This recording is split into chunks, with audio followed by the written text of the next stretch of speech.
Fala, futuro militar, bem-vindo ao canal Matemax, né? Meu nome é Maxwell, sou professor de matemática e estou aqui para darmos continuidade aí à nossa playlist de números complexos, tá?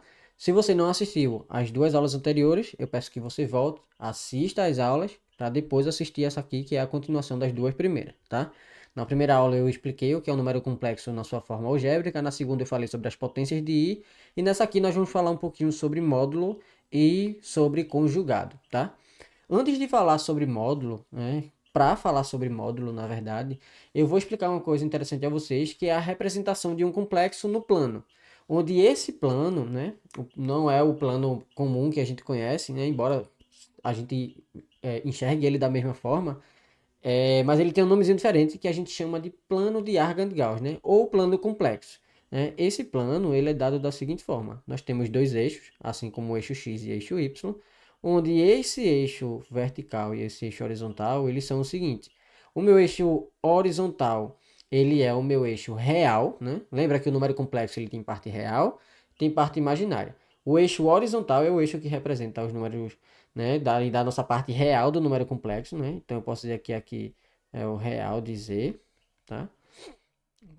Posso escrever assim. E aqui eu vou dizer que é a parte imaginária de z, tá? Então a reta vertical representa os números da parte imaginária de z, a reta horizontal representa os números da parte real de z, tá? E aí nós podemos representar os números complexos como se fossem os pares ordenados, tá? Então, por exemplo, se eu quero representar no plano o complexo 3, né? Vou supor aqui, se eu quero representar o complexo assim, 3 mais 4i. Né? Como é que eu represento esse complexo no plano? Né? Nesse plano, onde este plano aqui, ele é chamado de plano complexo, tá? Plano complexo. Ou plano de Argand-Gauss, tá? E aí é o seguinte, a gente simplesmente vai tratar como se estivesse tratando no plano no R2, tá? Então eu tenho aqui 3 unidades na reta da parte real, né? Então eu vou dizer que aqui é 3, vou dizer que aqui é 4, né? Que é a parte do 4i. E aí a gente vai ligar esses pontos aqui, né? E aí eu vou ter esse ponto aqui, né? Que ele é o meu z, né? Que é o 3 no eixo real e 4 no eixo imaginário, tá? Dessa forma, né, eu vou até ligar aqui, eu posso ligar esse ponto da origem, né, do plano complexo até esse ponto aqui, que esse ponto é o ponto que representa o nosso complexo aqui, ó, esse pontinho aqui, e ele tem um nomezinho especial que a gente chama de afixo. Opa, de azul, dá para ver, né? De afixo, tá? Esse ponto é o que a gente chama de afixo. Veja, isso é uma coisa importante de você saber, tá? Eu tenho aí o nosso plano complexo, né, o plano de Argand-Gauss. Ali a gente representa pelos números, né, da parte real, na vertical os números da parte imaginária, né? Quando nós representamos ali por um par ordenado, e pelo fato de representarmos por um par ordenado, nós podemos também pensar em vetor, né? Pensar em um vetor que represente o número complexo dado por esse par ordenado 3, 4, tá? O complexo é um vetor? Não, mas a gente pode representar ele como um vetor, né? Pensando lá no que a gente aprende no R2, tá? É dado da mesma forma. Então, posso ter aqui um vetor, esse vetor representante do número complexo 3, 4, que é a mesma coisa de escrever, né? Esse 3 mais 4i, ele é o meu complexo z, tá? Então, z é igual a 3 mais 4i, ou eu posso representar ele da forma como um par ordenado 3, 4. E aí, o que seria o módulo do meu complexo, tá? Então, deixa eu colocar só isso aqui mais para cá, plano complexo. O módulo do meu complexo, o norma do complexo, ele é justamente a distância da origem, tá? Até o afixo. Então, isso aqui é o que a gente chama de módulo de z, tá? Esse módulo de z, né, muitas vezes, né, nos problemas por aí, você pode ver ele escrito assim, ó, o módulo de z, você pode ver ele escrito assim, ó, com uma letrinha ρ, tá?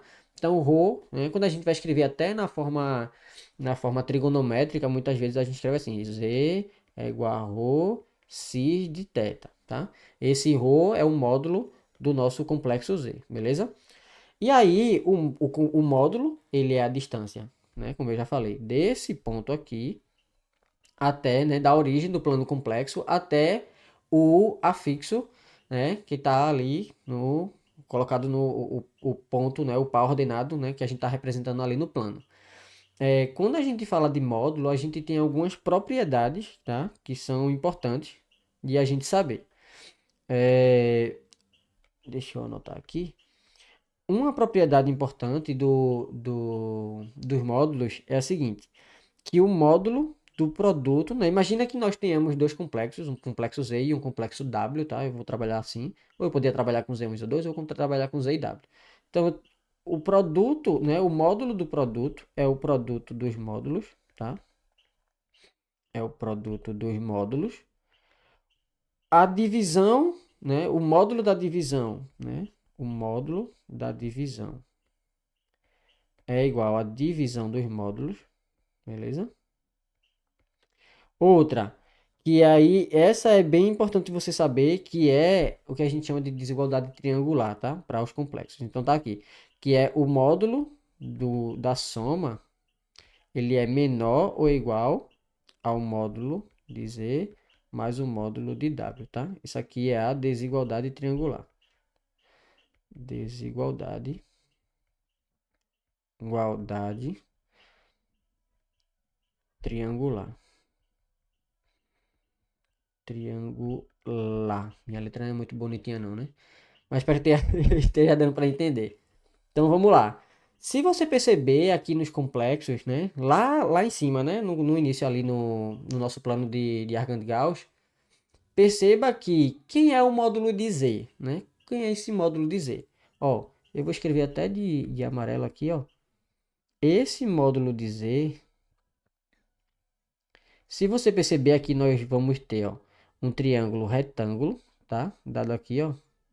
Aqui, aqui, onde o módulo de Z é a hipotenusa. Ou seja, isso aqui nada mais vai ser do que a raiz quadrada, tá? Do 3 ao quadrado mais o 4 ao quadrado. Então, é a raiz quadrada da soma dos quadrados, né? Onde esses dois quadrados que eu estou escrevendo para representar a soma, é a parte real e a parte imaginária do meu complexo, tá? Então, o módulo de Z, ele é a raiz quadrada da soma do A ao quadrado mais o B ao quadrado, ou x ao quadrado mais y ao quadrado, né? Depende de como você estiver falando aí do seu número complexo, né? A mais BI ou x mais y aí não faz diferença, tá? Outra propriedade interessante aí que a gente pode falar daqui dos módulos é que o módulo do complexo, né? Do caso do conjugado, né? Eu vou falar o conjugado mais na frente aqui, mas eu já vou representar aqui para vocês. O módulo do conjugado é igual ao módulo do próprio complexo. Por quê? Nós vamos ver daqui a pouco, tá? Porque o conjugado, ele é bem tranquilo, é assim, o conjugado, ele é só trocar o sinal da parte imaginária. Basicamente é isso, né? Então, se eu estou só trocando o sinal da parte imaginária, né? Em vez de escrever A mais BI, a gente vai escrever A menos BI, né? Então, como eu estou trabalhando com quadrados aqui, não vai fazer diferença se eu estou elevando menos b ao quadrado ou mais b ao quadrado aqui, tá? Vai dar a mesma resposta. Por isso que essa propriedade nós podemos usar, tá? E aí, uma bem importante, tá? É o seguinte, né? Que também trabalha com a parte de módulo que eu vou falar um pouquinho mais na frente. Acalma o coração que você vai entender. Quando o módulo do complexo Z ele for igual a 1, a gente pode dizer que o conjugado é igual a 1 sobre Z. Ah, Max, eu tenho aqui um complexo, aí o problema disso é que o módulo de Z é igual a 1. Se a questão diz que o módulo de Z é igual a 1, isso é cobrado aí nos concursos militares, você pode afirmar que o conjugado de Z é igual a 1 sobre Z, tá? Então, isso aí é importante, não deixa de anotar, beleza? Deixa eu ver aqui se eu tenho mais alguma coisa para falar da parte do plano de Argand-Gauss. Não, falei aí do X, falei do Y. Então é isso aí. Veja, temos o plano de Argand-Gauss aí, né? É a representação do nosso complexo. Por quê? Quando você trabalha com a parte, né, do gráfico, né, da colocação do complexo no plano, você pode multiplicar números complexos, né? Lembra de fazer multiplicação de vetores, né? Você multiplica e tal, e vira um novo vetor que muda o tamanho e tal. É a mesma coisa nos complexos, né? Então a gente pode usar vetores representantes do complexo Z, um vetor representante do complexo W, tá? E aí a gente pode fazer produto do números complexos pensando em vetores e entender o que acontece na hora da rotação, tá? E aí, agora o que é que nós podemos fazer? Nós podemos falar um pouquinho sobre a parte de conjugado. Na verdade, deixa eu só colocar mais uma propriedade aqui para vocês que eu acho interessante, que é o seguinte: se eu estiver fazendo o módulo da raiz nésima de z, eu posso dizer que isso é a raiz nésima do módulo de z, tá? Essa propriedade também é válida. E outra propriedade válida usando potência é que a raiz de z elevado a n é a mesma coisa da raiz de z elevado a n, tá? Então essas propriedades são as propriedades aí que eu tenho para trazer para vocês por hora, para essa parte de módulo. E aí a gente consegue agora ver um pouquinho sobre conjugado. Se a gente pensar no conjugado, né? Eu disse o quê? Agora há pouco. Eu disse que o conjugado, né? Se nós temos um complexo Z igual a A mais BI, tá?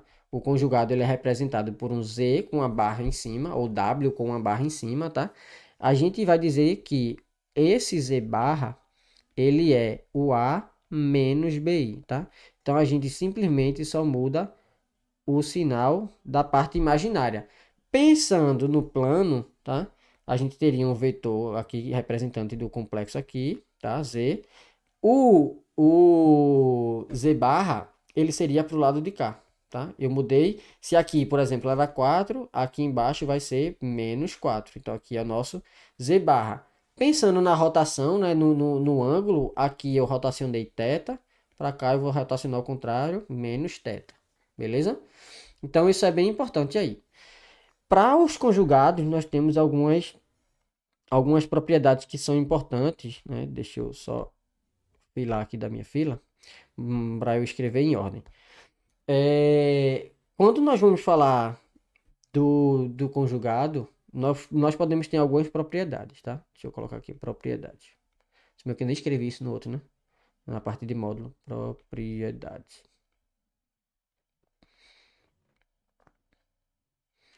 É o seguinte, uma propriedade que a gente tem é que se a gente soma o complexo ao seu conjugado, tá? O que acontece? Perceba aqui em cima que o complexo ele é z igual a mais bi e o conjugado é z igual a menos bi. Se nós somarmos, esse vai cortar com esse e vai sobrar 2a, né? A mais a. Então isso aqui nada mais é do que duas vezes a parte real do nosso complexo z, ou seja, é o 2a, tá? Outra propriedade importante é o seguinte, que se nós multiplicarmos, né, esses dois complexos, z vezes z barra, nós vamos ter que isso aqui é o quadrado do módulo. É um módulo ao quadrado. Ou seja, isso é igual a ao quadrado mais b ao quadrado, tá? Isso aí é importante, muito, bem importante. Veja, essas propriedades são muito importantes você saber, tá? A terceira propriedade, né, na ordem que eu coloquei aqui,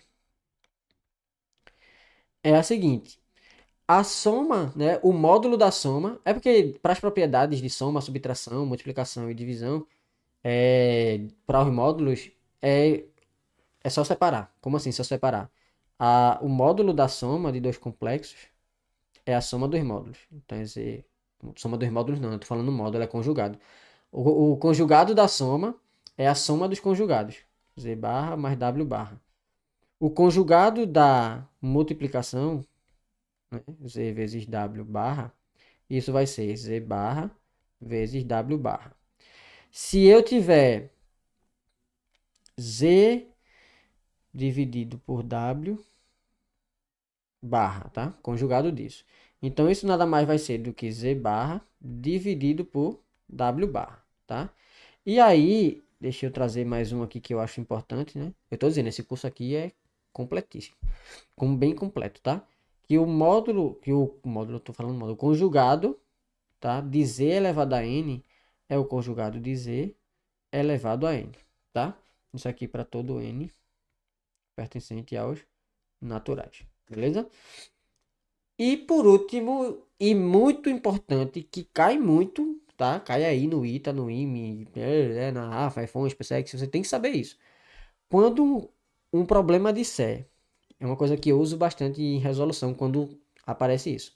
Quando um problema disser que Z é igual ao conjugado, tipo, o complexo é igual ao conjugado, ele está dizendo que, né, isso é um se somente se, que esse complexo Z, ele é real. Como assim, Max? Se ele diz, o complexo Z é real, significa que a parte imaginária é zero. Se o complexo Z é real, significa que ele é igual ao conjugado. Nós vamos resolver um problema sobre isso, tá? Então, por isso que eu digo, não deixe de assistir as aulas na sequência e não deixe também de ver os exercícios que vão vir depois dessa aula, tá? Então, quando um problema disser que o complexo é real, é porque ele é igual ao seu conjugado, tá? Então, isso aí é bem importante. Você precisa saber. Esse é muito importante. Todos são importantes, tá? Você precisa saber todos. Eu só dei a filada aqui para colocar na ordem. Mas isso aí é muito importante, tá? De verdade, não deixe de aprender essas propriedades que são básicas, né? Não é difícil de decorar, tá? Não é difícil de lembrar, de entender o que é que está acontecendo. E é importante saber por que cai. E cai muito. Então você precisa saber, tá? Então isso aí, para essa aula, era isso. Eu queria falar um pouquinho sobre o conjugado e sobre o módulo aí, tá? Falando um pouquinho aí da parte do plano de Argand-Gauss. É isso. Tamo junto. Não deixa de curtir, tá? Esse vídeo. Não deixa de compartilhar, porque isso me ajuda e me incentiva a continuar trazendo conteúdo para vocês. Tá? Não deixa de se inscrever no canal e ativar o sininho para receber a notificação de todos os próximos vídeos que eu vier colocar para vocês. Não só dessa playlist de complexos, mas de todas as outras playlists que eu vier fazer, voltada aí para concursos militares e para concursos para vestibulares tradicionais, quando eu vier a trazer também. Mas por hora, para concursos militares, tá? Então não deixa de aproveitar, tá? Não deixa de ver aí as resoluções dos exercícios que eu vou colocar. Eu vou trazer uns exercícios legais. Então é isso aí, tamo junto, até a próxima. Valeu!